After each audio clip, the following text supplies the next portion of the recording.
motivational speaker, TEDx speaker, peak performance coach on resilience and transformation. It's Amberly Lago. She's a best-selling author of True Grit and Grace. She has a top 1% podcast, and she's the founder of the Unstoppable Life Mastermind. She has a PhD in Suck It Up. Wait until you hear this story.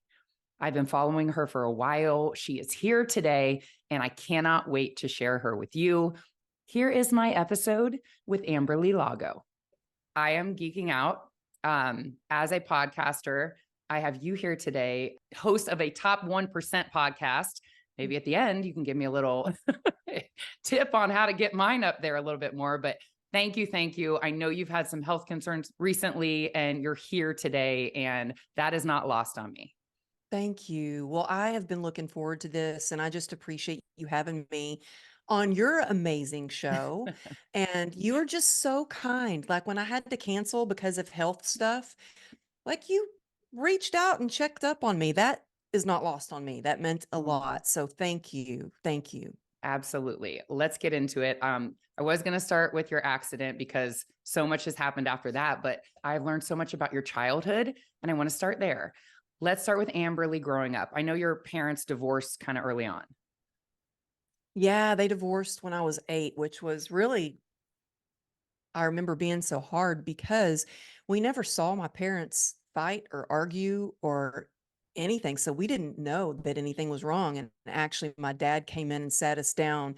And my older brother, he's 2 years older. When my dad said, your mom and I are getting a divorce, my brother laughed. He thought he was joking. Yeah.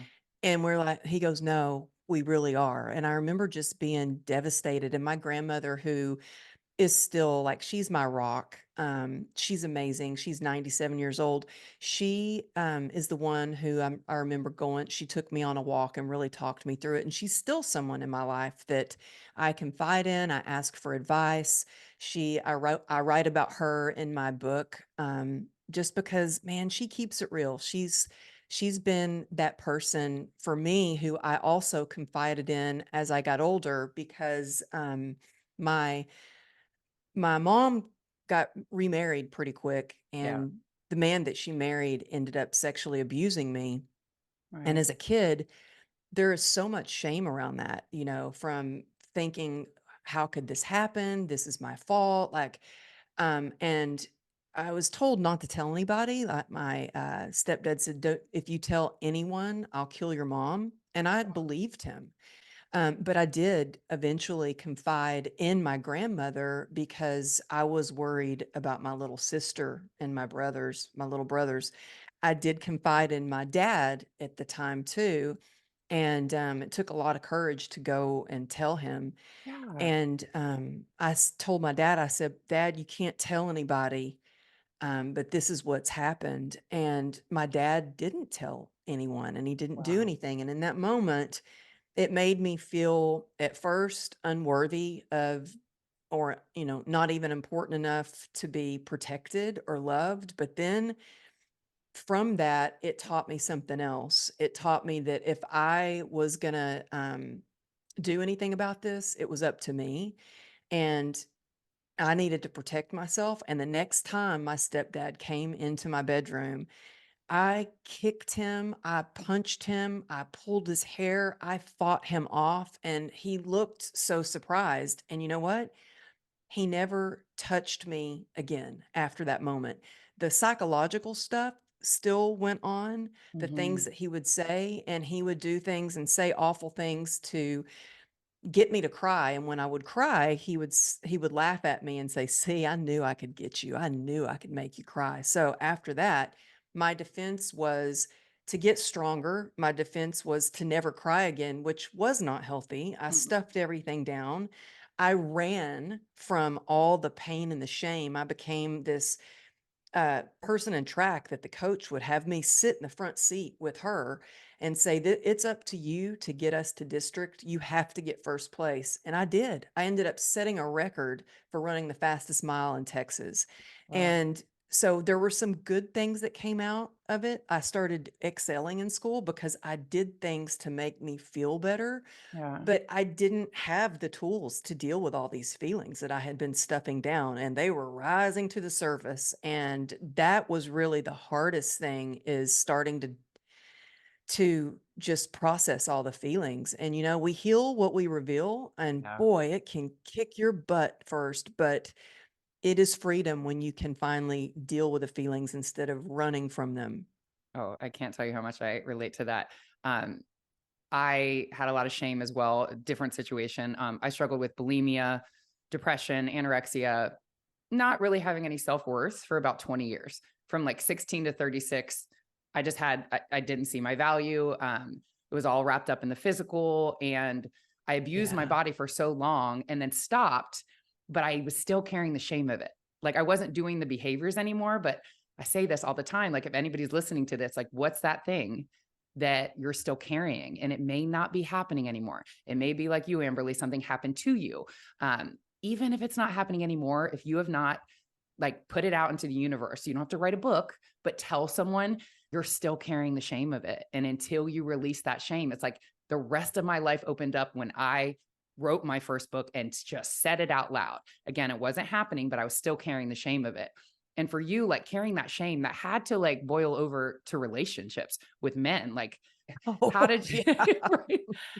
I had a broken picker for picking men in my life. Right.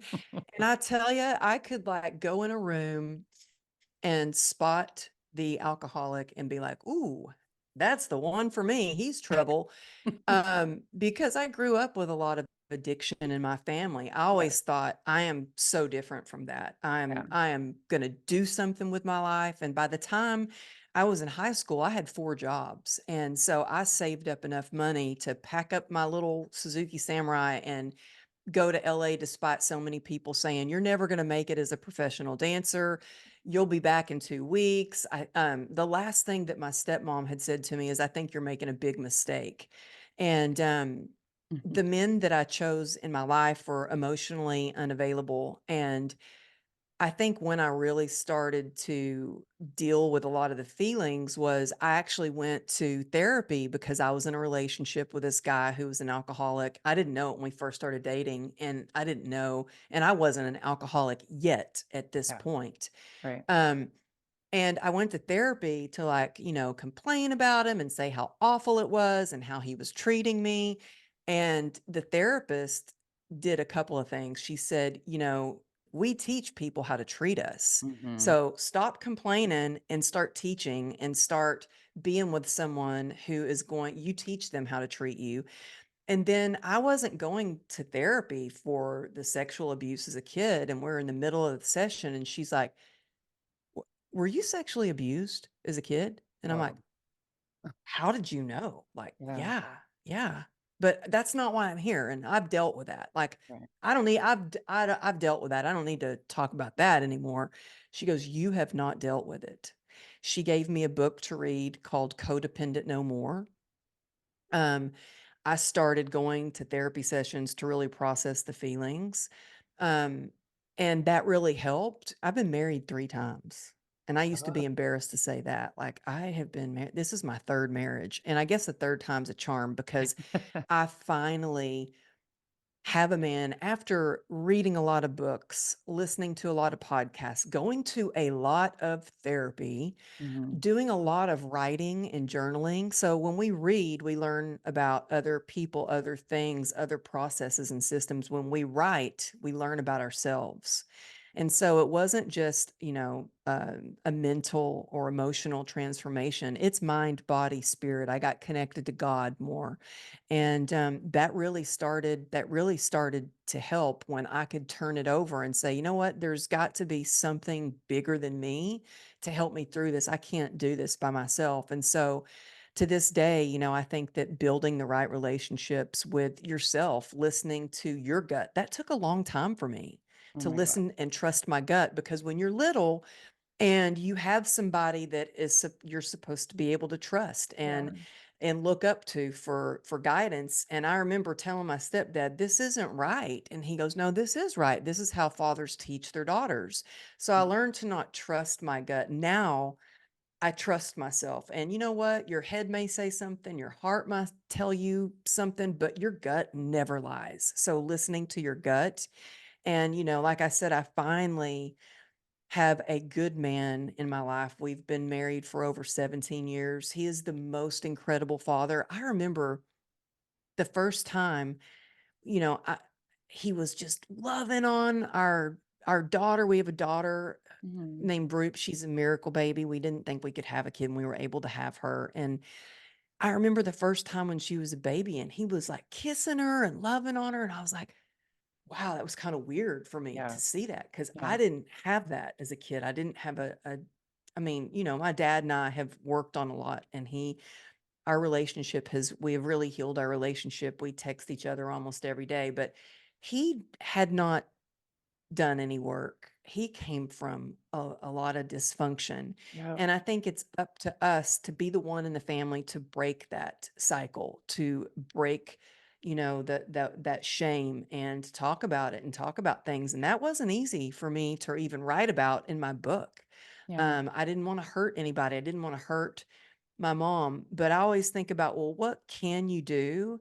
What can you learn? I feel like we learn from everything. And every hard thing that I've gone through has actually been a blessing in my life. I would never wish that on someone else. I really don't.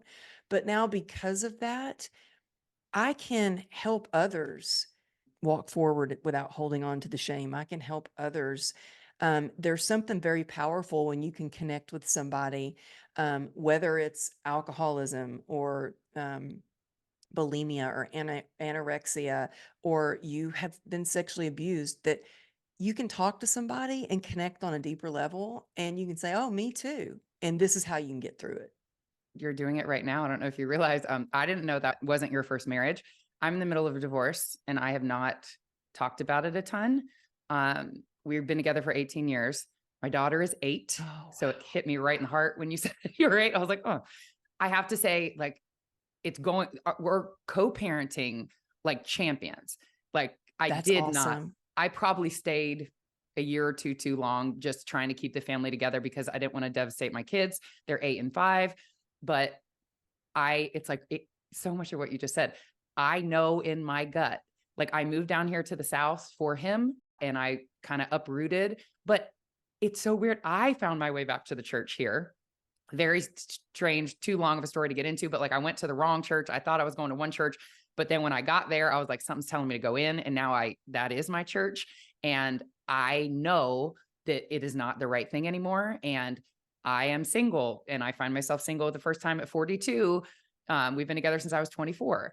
And I am just in I rescued a dog recently. Like if you would have told me 3 years ago, you're going to move to Brooks, Georgia, you're going to be single and you're going to have a dog, like none of that was in the cards.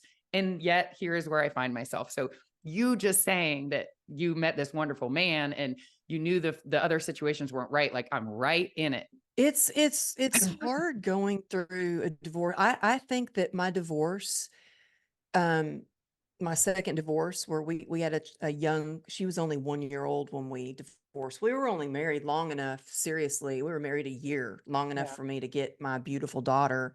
Yeah. Um, it was one of the hardest things. Well, the good thing that came out of it is he ended up getting sober, and so that was good. Right. But I was in a place where I tried to Yep. work it out. I was like really wanting to for the sake of our daughter. Yeah. And it was when some abuse happened, Yeah. cops came. I was like, oh, no, no, no, no. I will not raise my daughter thinking that this is how a man treats a woman.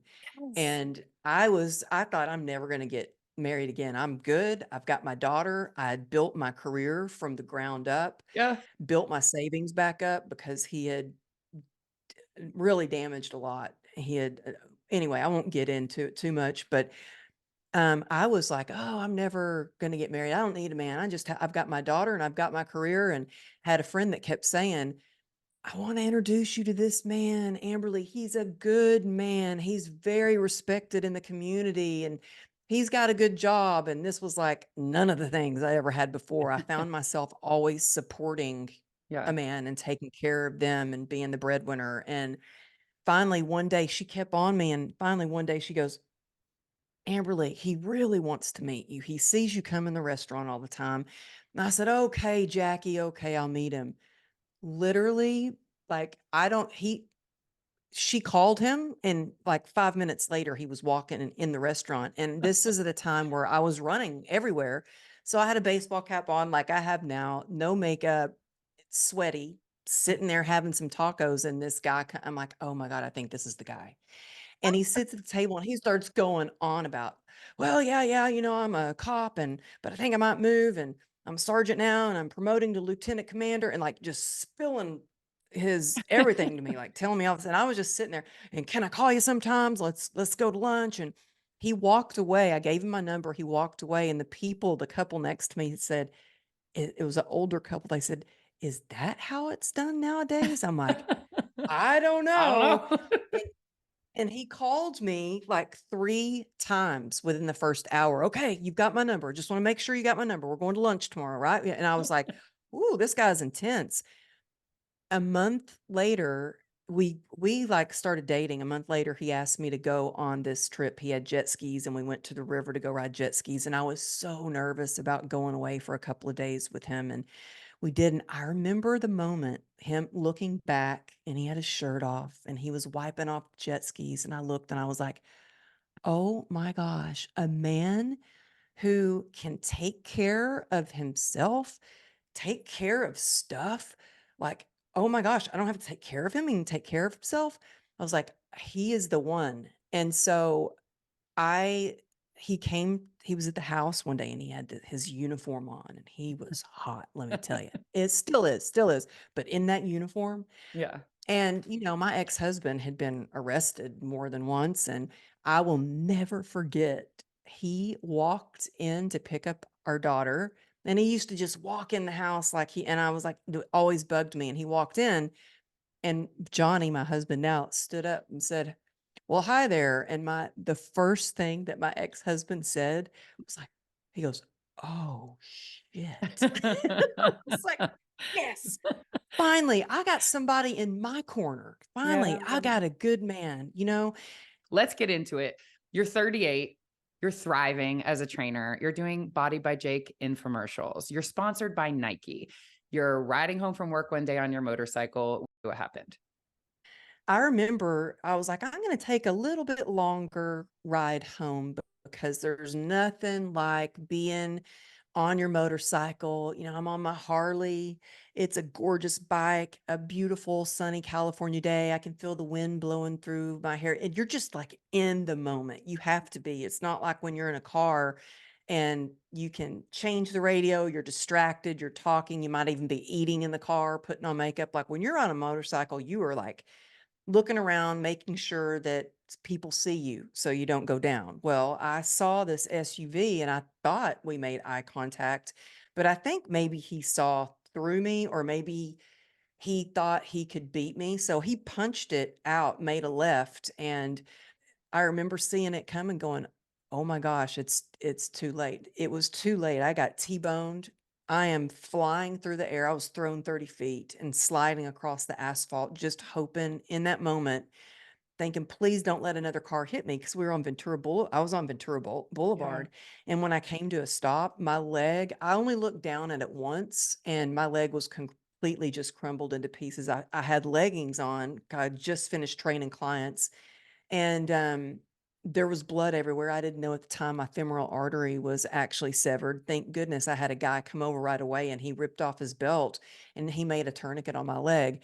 And I am screaming in the middle of the road. I didn't want to, I had a backpack on. Thank goodness that saved me because the backpack was completely just from the being sliding across the asphalt. That would have been, instead of the backpack being completely demolished, it would have been my back. Yeah. And so, one of the first thoughts that I had was, oh my gosh, this can't be good. I might have to train clients on crutches for a while. I didn't realize I had just been on survival mode for so long. Got to keep a Yeah. roof over my head. Got to, rebuild this successful business. I got to keep the trainers that I employ, keep and going. Like that was the first thing that I was thinking. I had no idea how it was going to change my life like this. And people, I knew it was bad, but I didn't know how bad it was until I started like looking at the people that had stopped, Yeah. and they weren't running over to me. They were walking slowly, like terrified. And thankfully, there was a nurse that came over and she walked over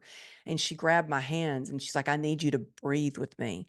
And I was screaming out cuss words. And then I was like, oh man, my Methodist mama wouldn't be proud of me right now, screaming out these cuss words. Like those were the thoughts that I was having. I would scream and she'd be like, I need you to breathe. And I had been shouting out for people to call 911 and call my husband and shouting out his number. And he was at home and he said his phone just was blowing up and he didn't recognize the number. So he wasn't answering the phone. Mm. Finally, when it was just ringing nonstop, he decided to pick up the phone and they said, your wife's been in an accident. And I was only about 2 miles from home.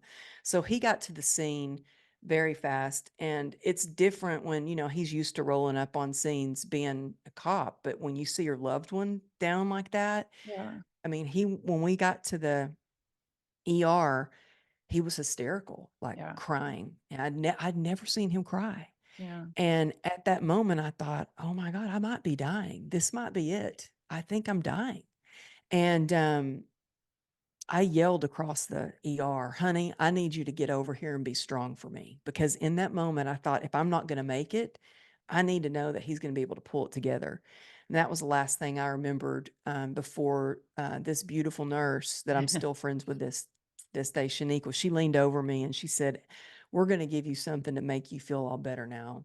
And they put me in induced coma because I'd lost so much blood. My vitals were all my organs were starting to shut down and they could not control my pain. So I was in a coma for a little over a week.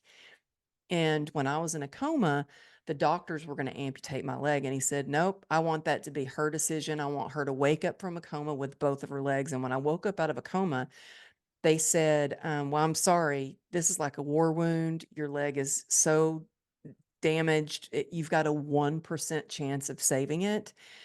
We need to amputate. And I was like, well, 1%, we got to find a doctor to save my Yeah. leg. And Yeah. my husband is the one who got on, he started Googling limb salvage because he knew that terminology from arriving to the scene and seeing so many people, a lot, especially motorcyclists, like on the road.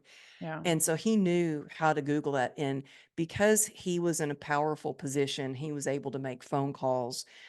We had a friend that was a doctor that was friends with the trauma doctor that said, okay, I will be willing to take that 1% chance and we'll try to save her leg. And so my husband and I, he jokes around. He's like, hey, you don't forget that you have both of your legs because of me. And I'm like, okay, honey. Yeah. Okay, you are the superstar.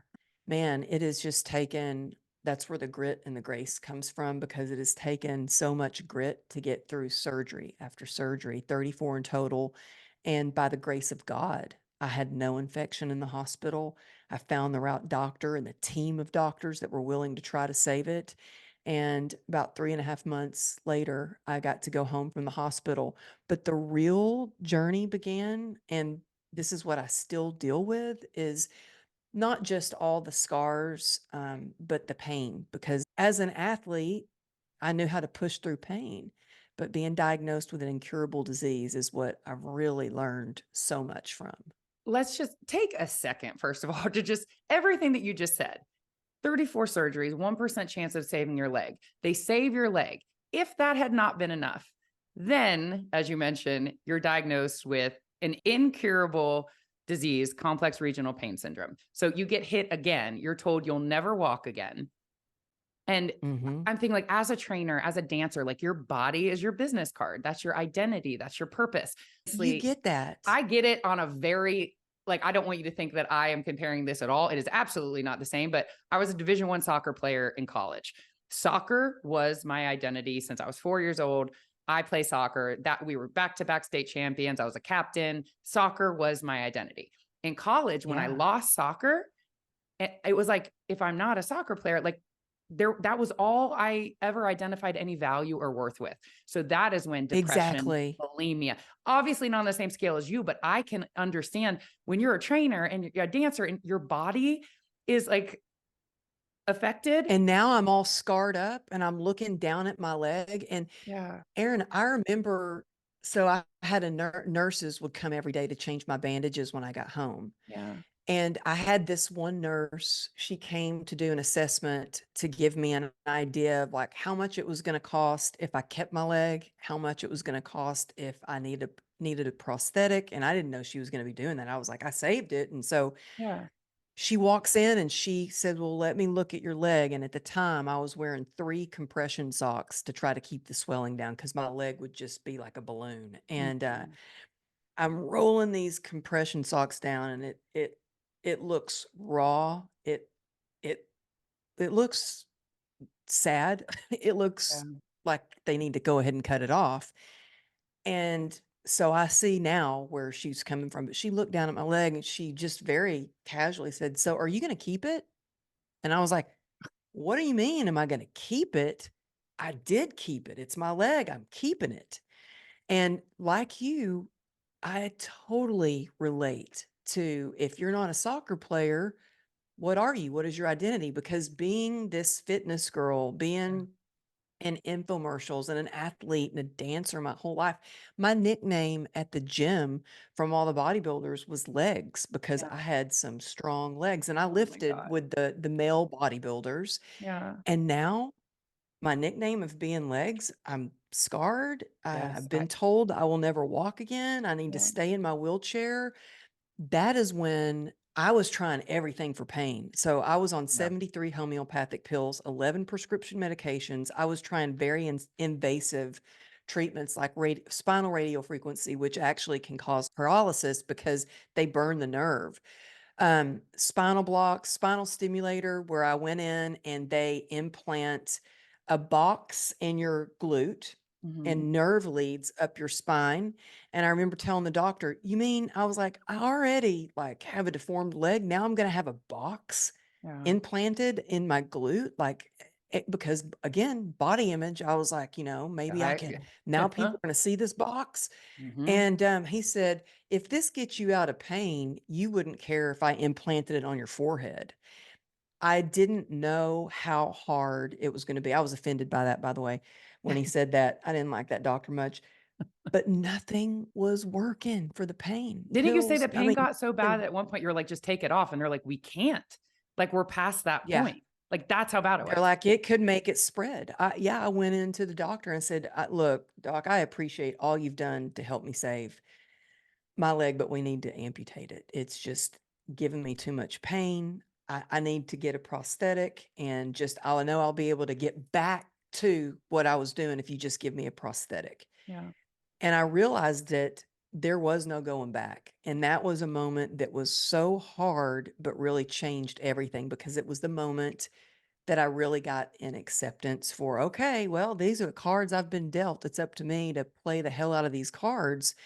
And I didn't wanna accept that nerve disease though, and Yeah. that's when I started drinking every day, and I Yeah. remember thinking, "Well, drinking wine every day isn't the healthiest thing to do, but if it's what I have to do to get through the pain, then I guess that's what I'll do." And, that worked until it didn't, and I would say within a year, little over a year, I had become a full-blown alcoholic, and it was like, how did a good girl like me end up here? I always said I would never be like the other people in my family. I would never be like my ex-boyfriend who was an alcoholic, never be like my ex-husband who was an alcoholic and addict, like never, never, never. And now here I am Yeah. drinking every day. How bad Woo. did it get? How Oh, it bad? got bad. It was like I was trying so hard to get out of pain, and I would do what I needed to do, like get my daughter to school, train my clients, uh, pick her up, and then I'm like, okay, I'm home from the day. I got to knock a drink back because I've got to get out of this pain. It was like I wanted to scream uncle or mercy or just like give me something quick to get me out of this pain. I was so desperate and started drinking wine. Then I thought, you know what? vodka would probably be faster. So I Yep. started drinking vodka, and I was drinking vodka like every day. Also, I've heard you can't smell vodka on somebody's breath. That's a myth. You can. Mm, Things started getting so bad. And I got to the point where I remember just going, my daughters deserve a better mom. yeah. My husband can find a better wife. This just didn't working for me. I was like, I didn't want to live anymore, but I was too afraid to die. Yeah. And it was thinking about my daughters in that moment and thinking, I I don't want to be an example of this for my daughters. I want to be an example of resilience and just getting on my knees and praying. And I think it was one morning and I'm just sick and in bed. And I heard my daughter, she was 2 years old at the time, say, Mama, called my name from upstairs. And I remember thinking, oh my gosh, I am just in this pity party, drinking every day. And there's got to be more to life. There's got to be more. This can't be the rest of my life. And it was in that moment that I decided to change things. And I accepted that, man, I got a problem. And I think that, it's hard, but you have to take a good, hard look at your life. And Mhm. if something's working for you. And a good question to ask yourself is, well, how's that working for you? Is it hurting you or is it helping you? Being like brutally honest with yourself. And I remember it took so much courage, but I actually had a client of mine that I knew she was in recovery. I knew she was sober, and I reached out to her and I said, I think I got a problem. She goes, well, you know what? Um, I'm going to help you. I'm going to take you to a meeting. And a week went by and I never heard from her. And I was like, I really think I'm going to die. I don't think I'm going to make it. Like, I need help now. And I Googled 12-step programs and I found a meeting that I could go to when my daughter was in school and my husband was at work because I had told my husband that I think I have a problem. He said, no, you don't have a problem. Anybody would be drinking as much as you if they had to deal with as much pain as much as you're going through. Yep. Anybody would be drinking. But I knew that it was a Yes. problem. I Mm, knew that it was a yeah. problem. And so I found a meeting and I swear it was scarier than almost anything, any surgery that I've gone through is walking into that room. Yeah. And I saw all these ladies walking. I'm like, well, this must be the place. And I had so much shame about going from this athlete to now I'm an alcoholic. Like, what? And How? it's like asking for help is like weakness. Like you going in and like kind of like relinquishing it, just be like, I need to get help. Like that had to be so hard. Like and Oh, feel I shame. never wanted to ask for help. Right. I did not want to ask for help because you're right. That meant you were weak. And I was Yeah. like, I'm not going to be weak. I'm even like, I'm not going to let anybody see me cry. I Yep. used to go in the swimming pool and cry in the swimming pool because I knew no one would be able to see my tears. Yeah. And walking into that room changed my life. I sat in the corner and I had to sit on my hands because by this time I was physically dependent on alcohol and I had tremors and my hands were shaking. I sat in the back of the room, no joke, between a nun and a cowgirl. And I thought, well, my gosh, if a nun can be an alcoholic, then so can I. And Yeah. I just started hearing people share, and I started seeing like the joy that they had, and they were laughing and they were happy. And I heard God speak through these women, and I just kept going back. Yeah. And still to this day, I'm a secretary of one of the meetings. I have an amazing sponsor I meet with every week.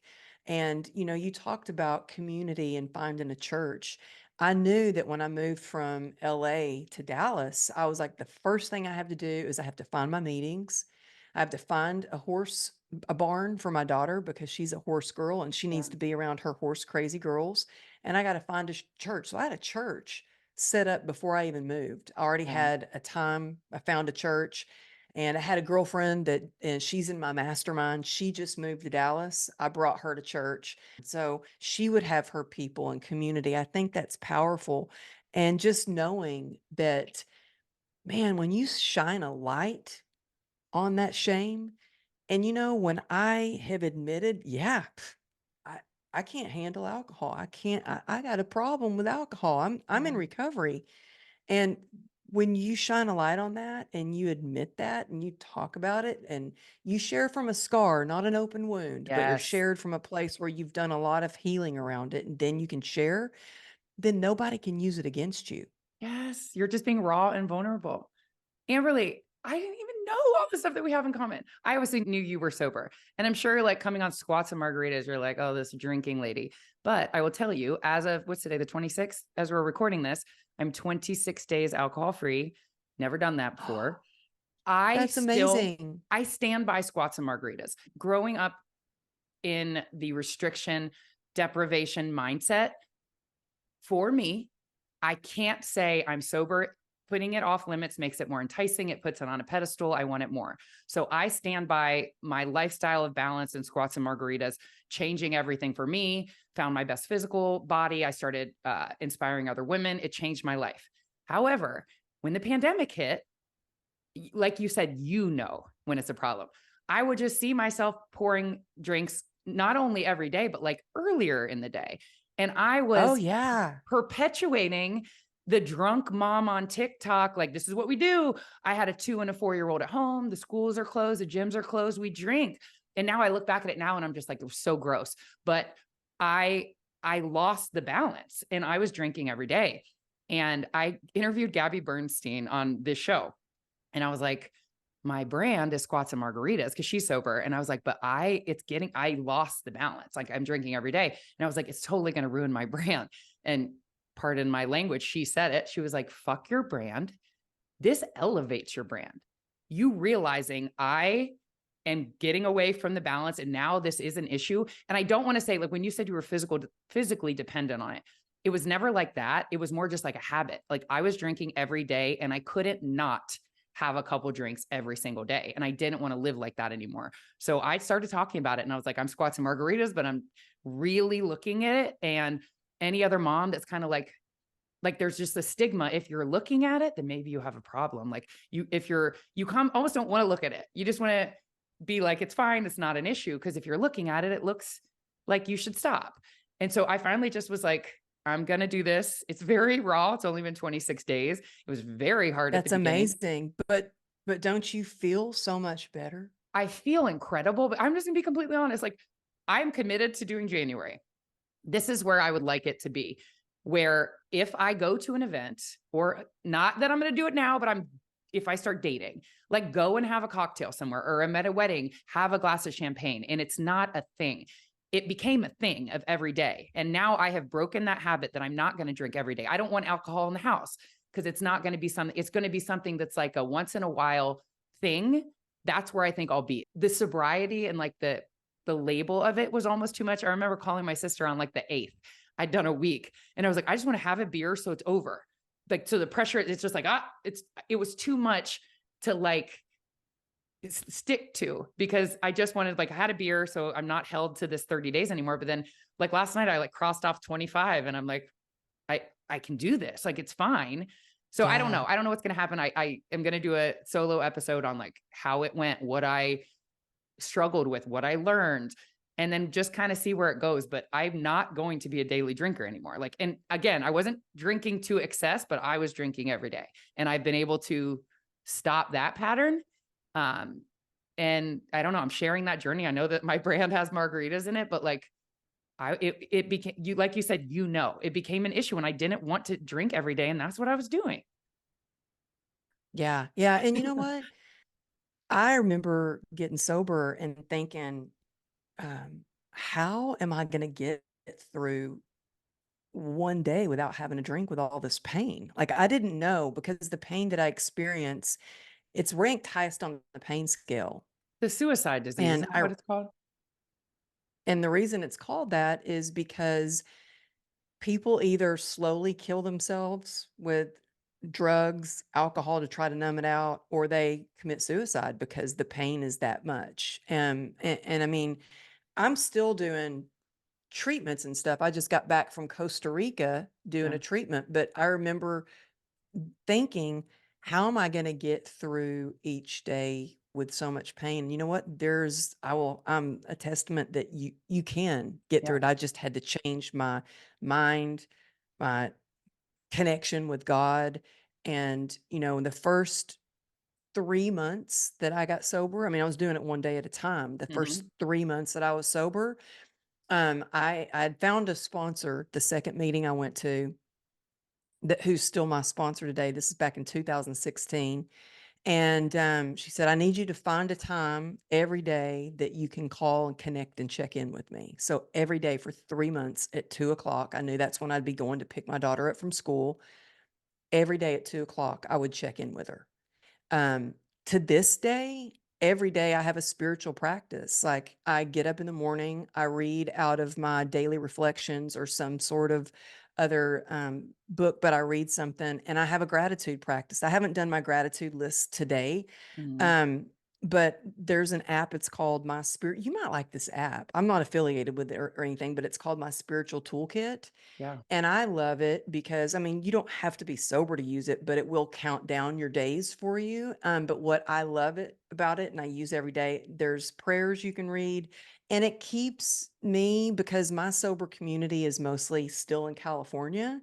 Mhm. Um, I found some meetings here, but like, I still go to some Zoom meetings for recovery, and it keeps me connected. And I tried to quit by myself and it Mhm. didn't work. I would promise myself, okay, today's the day I am not going to have a drink. And then, you know, it used to be 5 o'clock would roll around, then 4 o'clock, then 3 o'clock, then I okay, know. it's two. I did Yep. everything.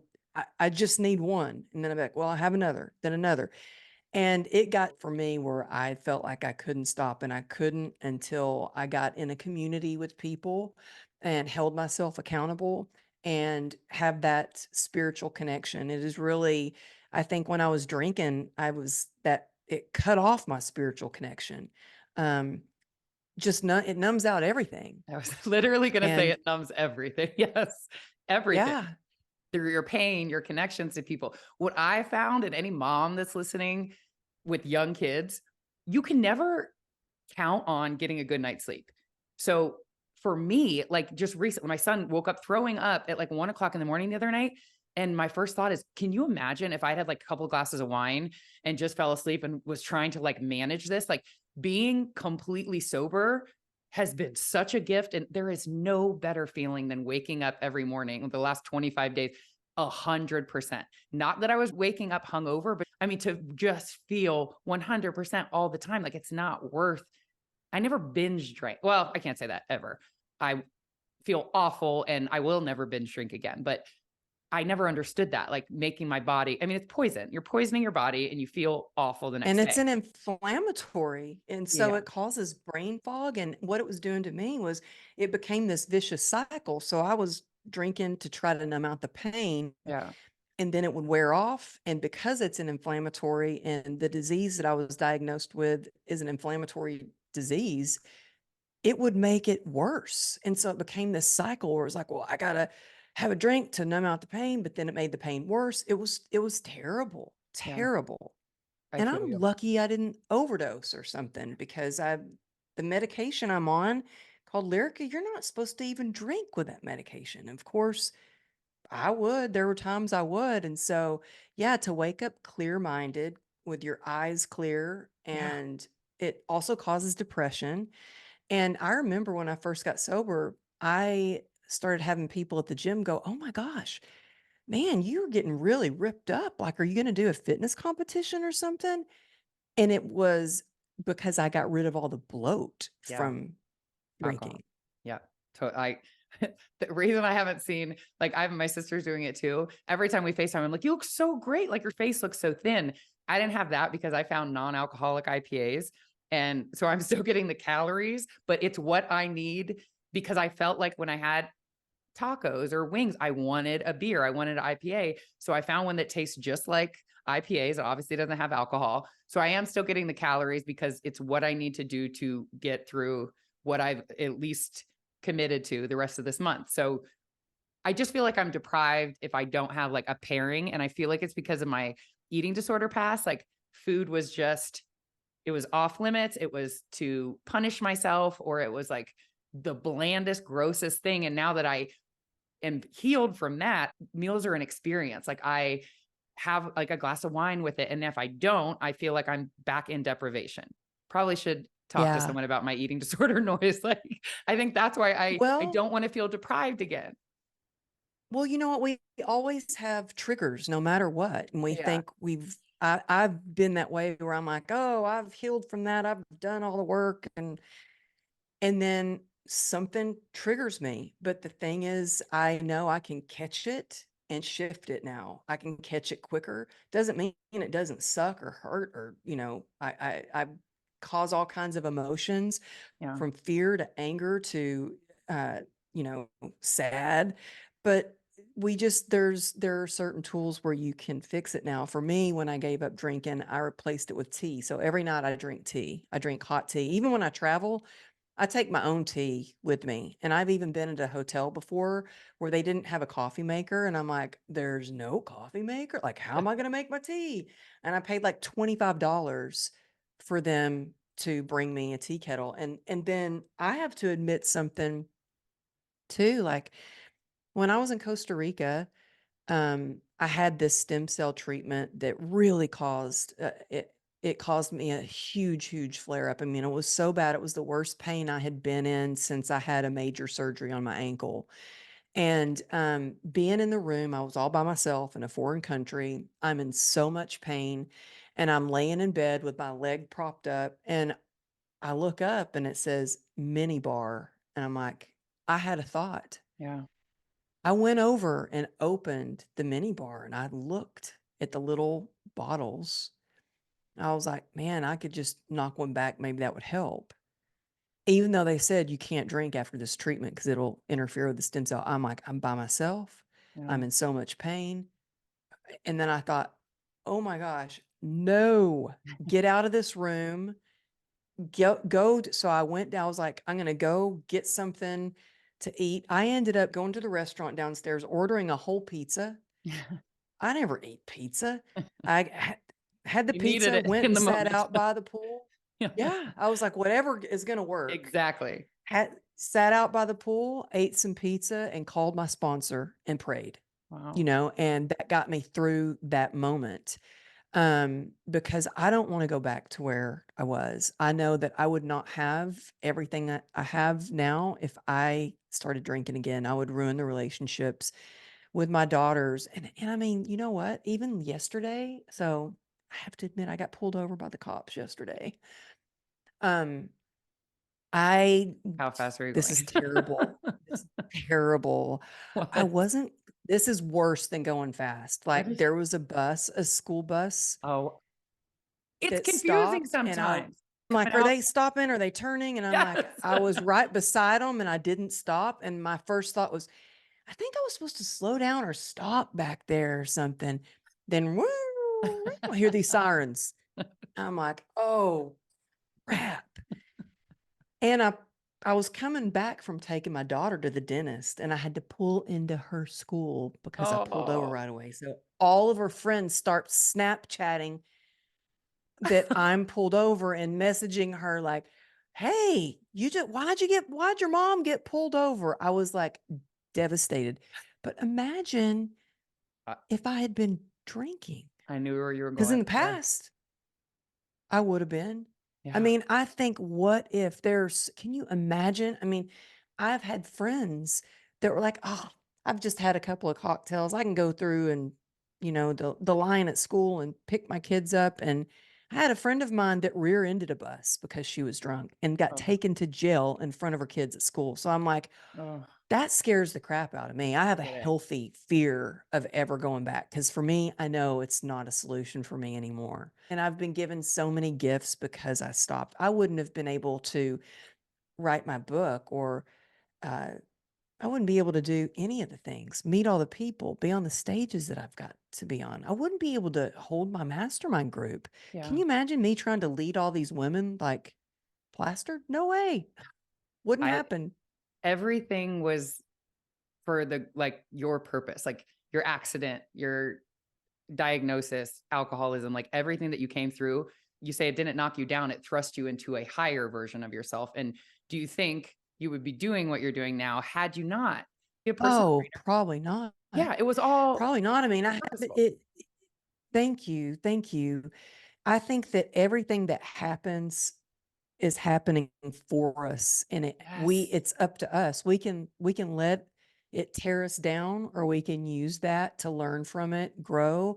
And that's what we do. We heal, we grow, and then we go help others. I think that Yes. when you are in service to others and their success, that is where real fulfillment is. And I also think that your purpose is really connected to what you loved doing when you were a little girl or a Yep. little boy, like, and what I loved doing when I was little, and it started really young. I remember being, oh gosh, maybe 5 years old. I was little.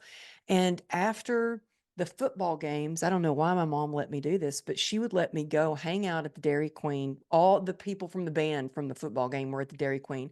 And they would put music in the jukebox, and I would stand, they'd put me on the biggest round table.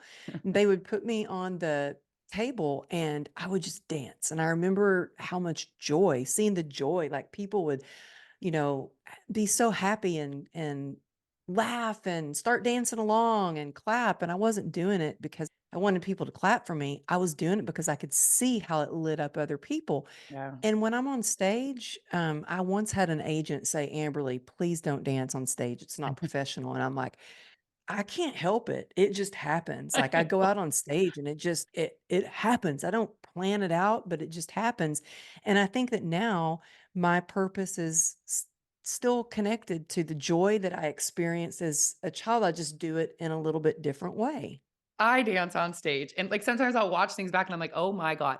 Or, like, I'll say something, it's almost like you channel, if that makes sense to you. Like, what I'm supposed to say comes out, and the way people react afterwards, and or they'll be saying something like, "I don't even remember saying that."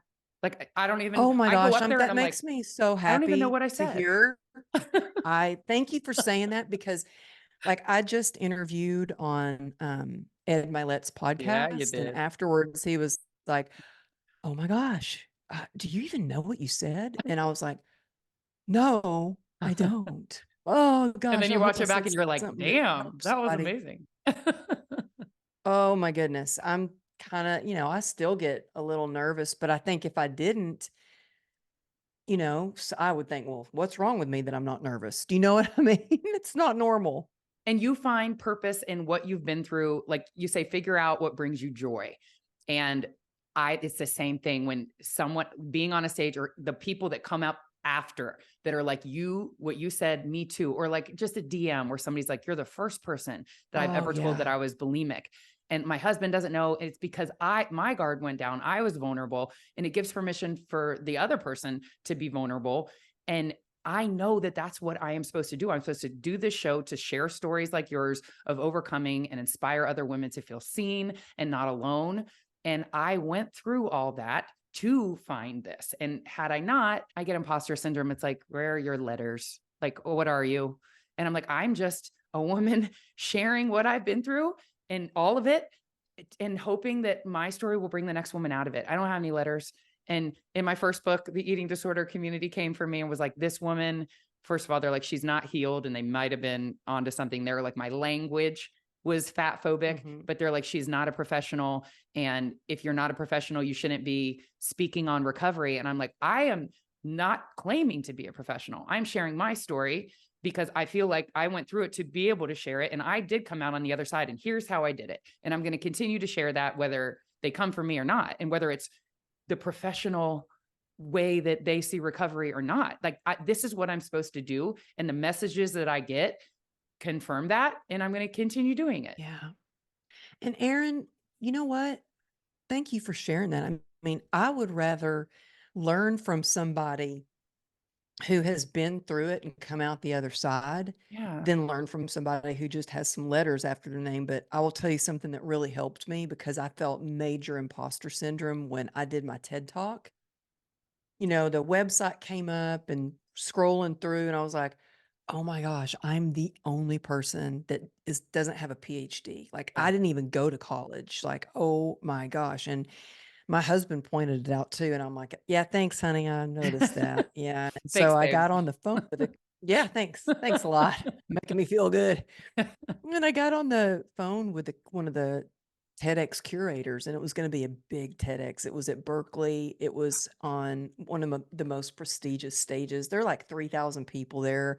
First big talk. And I got on the phone, and she could tell I was feeling like a little bit of Mhm. imposter syndrome. She goes, Hey, are you concerned that you don't have letters after your name, that you don't have a PhD? I said, well, yeah, and my husband pointed it out, and yeah. And she said, you know what?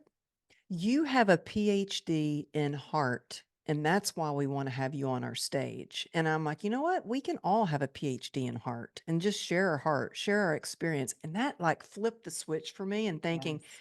oh, this is my experience that I can share. And so, yeah, Aaron, women need to know that they're not alone on this journey, Yeah. and they can let go of the shame, and they know that, hey, we all have struggles. Nobody has it all figured out. We're all doing the best we can.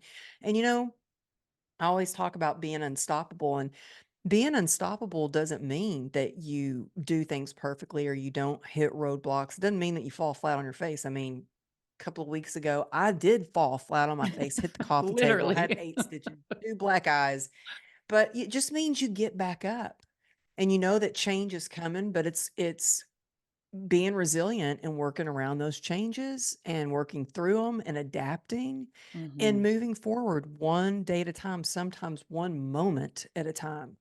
Let's wrap it with, if someone is listening that's struggling with depression or a situation, alcoholism, they're ashamed, they're not sure what to do. Like, what would you tell that person? That you are not alone to reach out for help, and that changes everything. I think that just knowing you're not alone, for me, that changed everything. And when I say that, look, I'm a coach and I have a coach. I'm a mentor and I mentor someone. I have for the last, whether I was in the fitness industry and I coached people and taught them how to get certified and run their fitness businesses, I just do that a little bit different now. I'm not in that fitness world. I'm in with entrepreneurs. I have a mastermind called Unstoppable Life Mastermind, and I get to help other women teach them how to share their story, get on stages, start their podcast, write their book. I would just say that you're never alone. And when you shine a light on that, like get radically, radically honest with yourself. And when you do, that allows you to take action steps to move forward to make the best decisions for your life and really reach your highest potential. Yes. And really quickly, the Unstoppable Success Summit that's coming up. Oh, I hope you can come. Yeah. I would Let's do love it. if you could come. If I'm I could serious. manifest sharing a stage with you at some point Mm. in my life, or maybe getting on your pod, whatever I have to do that. Yeah. But share if people want to come to I Dallas. Okay, yeah, I am getting so excited about it. It's April 19th and 20th in Dallas. And let me tell you, I believe in manifestation, but also we got to take action steps. My grandfather used to always say, you've got a shovel in your hand. You can lean on it and pray for a hole, or you can start digging. Yeah. So this is your time to start digging, get in the room. I've got John Gordon, Rudy Ricksteins, Ben Newman, Rachel Luna, Henry Amar that are speaking on stage. Like these are freaking amazing, amazing speakers that are going to be there. It's a very intimate group. There's only 100 people that are going to be there, and I did that on Mm. purpose so you can really build relationships. And so, yeah, get in the room. We're going to talk about mindset. We're going to talk about how to have unstoppable success and give you clarity and boost your confidence so you can walk away with not just some raw motivation, but you actually have not only gotten some steps, you've filled your cup and you've connected with the right people. Success is built on relationships. And so if you're really wanting to up level your life, move the needle on your business, especially if you want to get on stages, if you want to, start a podcast or write a book, I have a panel with a TEDx, someone who specializes in teaching you how to get a TEDx. I've got a panel also with a book publisher and PR, and also a branding strategist. So you're going to get real strategies and some of my Unstoppable Life mastermind members are taking the stage, and some of them, it's the first time they've ever been on stage, and Aw. they get that platform where they can say they shared the stage with legends like freaking John Gordon, you Yeah, know? and Amberly Lago. Oh, thank You keep you. like thinking Well, that you're not like that's who you're the draw for me. And you had me at TEDx because I want a TED talk so friggin' bad. I know you have to run. If people want more from you, where can they find you? come to the summit, unstoppablesuccesssummit.com, truegritandgrace.com, or you can find all this info at amberlylago.com. And I do most of my hanging out on Instagram, and where I share a lot of the behind the scenes shenanigans at Amberly Lago Motivation. There's also a link for the event and for the mastermind and all other kinds of good stuff there on Instagram. And then you can text me 818-214-7378, and that you can really text me. That's me. I've had people go, "Is this really you?" I'm like, "Yeah, it's really me." That's why it Amazing. took me 2 days to get back to you, but I will get back. I like reading every single one of those messages, and if there's something that I can help with, please reach out. Say you heard, the podcast. Erin, you're amazing. I love the community that you have created.